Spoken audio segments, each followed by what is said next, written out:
In light of the recent development of malaria vaccine, this topic becomes very, very important. The indigenously developed vaccine by India. Now, let's have a general overview about malaria first. So, globally, if we say there are more than 200 million cases every year, and nearly 0.5 million deaths are recorded every year due to malaria. Now, this disease burden has been on a rise till 2015, and since then it has become a plateau because it is believed that pandemic expected more deaths as compared to malaria. Now, if we focus onto the life cycle of the parasite, there are three stages, which is the sporocyte, merocyte and gametocyte. Now, there can be preventive actions at all of these three stages, because at the first stage it infects the blood and affects the liver. At the second stage it develops in the liver and then replicates the RBC, which can lead to severe damage, and in the final stage it is the stage where transmission can be possible. So WHO has been talking about a goal to create vaccination for malaria with nearly 75% efficacy and 2 years time period. The idea is to reduce the rate of transmission if the vaccine is released. So, to focus on it, there has been a model which is known as controlled human malaria infection, and this model actually focuses on two important aspects.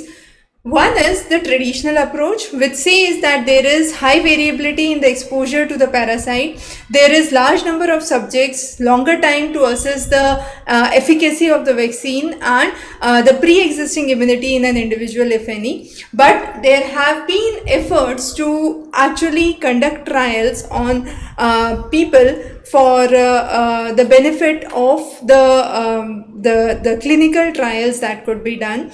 So if we look onto this concept, we would say that this is a basic idea first of all. Okay, so here what happens is the sporozoite stage, where we said it affects the liver. If we are developing a vaccine for this stage, it would prevent the infection at an early stage. At the merozoite stage, it can reduce the severity of the disease if infected, and at the gametocyte stage, it can block the transmission in the population. So the new Edifaxivex vaccine which we are talking about is aimed to target two of the major stages among these three stages.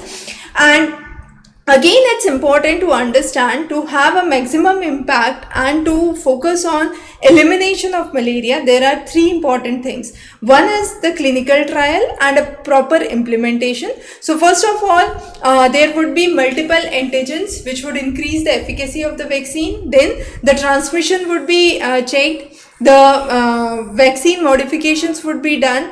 Then finally, it would be released on a commercial trial version. The efficacy would be identified, and then based on the immunity of an individual, the immunity for which the vaccine remains, whether it is short-lived or long-lived, there would be a different approach that would be finalized. And once this is done, vaccine would be brought through either the cold chain or the proper formulations that would be done.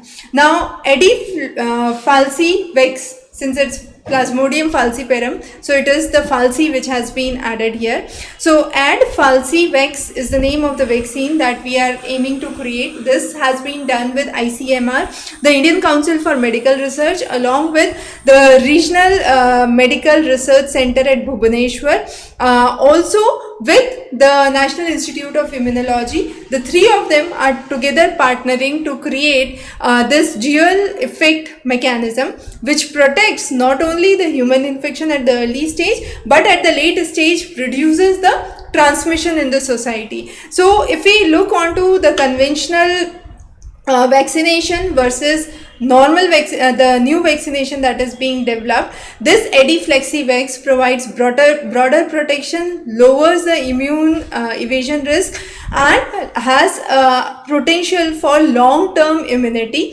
So it can remain on a cold shelf for more than 9 months, or even in the room temperature. So distribution in the remote areas can be highly possible. Again, it's important because it's a made in India version. It actually has a non-exclusive license which allows multiple manufacturers to produce vaccine at one go, and this would ensure better reach and accessibility in the remote areas. So one of the very major initiatives that have been taken by ICMR, indigenously novel design technology for bringing vaccination for malaria. So this was a very important step. The name of the vaccination, the process through which it works, the stages have been covered. So stay tuned for more important sessions with us, highly important for your upcoming prelims examination. Thanks for joining in. Have a great day.